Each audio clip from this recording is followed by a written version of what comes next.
amatara garukurengo mu rushanjuga bengaza kutandikira biharwe konkanche baso butakorwa juba bwanyuma yo kushanga ngutabire mu buringano zo mugaba zatenda kandi bitara bakureta nibaza kureta nkebi nawe ibya batwe mu bikurara karara samwenda bikashahibiri ebitine mutona makuru ikibuzo cyanje nanga ku cyandesere kandika kubuza no kugira awa billion ina bakamwimira ki bakaheze wa billion mukaga na .5 aha company 10 zibirenza hayanira tenda haraberohe ya Rio Power Technical Services ziri kuza kushashurwa billion mukaga n'icweka basigaho Trans African Supply Services yabiri kuza kupatanira billion ina n'icweka zonga bakimanye ngo it is not a guarantee ngo wabidinyira sente za hansi n'uwatwara umurumu for this case haronko ko kwanondaguza ikintu cya government kandi tugire nkamotoka reserve price ya 2 million 50 umuntu yatimbira kuri yakakwereza miliyoni igana tokubase kugereza wa miliyoni igana wacho wa miliyoni igana no wahinda amateka and for that case mbakutumjo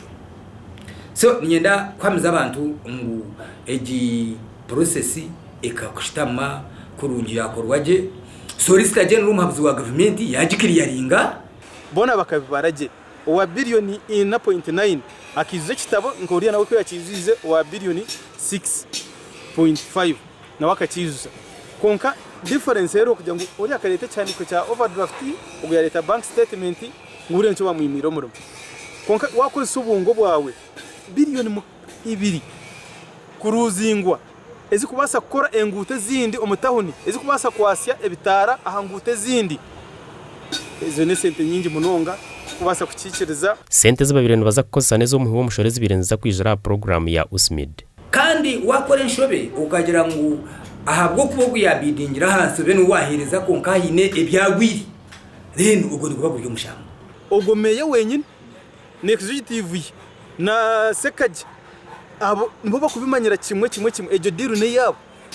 fane nafu nyenda gambere iki baherize kurondo gwa billion yina ngo wenda kumhereza sub contract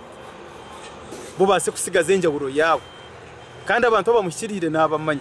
and the information to mu executive so as allegations zirimo our politics aturiyo mwena naza kwata asibicha kwenda agambe cya kwenda abo kwenda gushisha batayi konkize politics abantu reka bagamba amaze gamba ebikozerwe ogambe program ebitwine gukora byo mu pipeline aba development yitu nkabarara city konka propaganda tekuza kutuyamba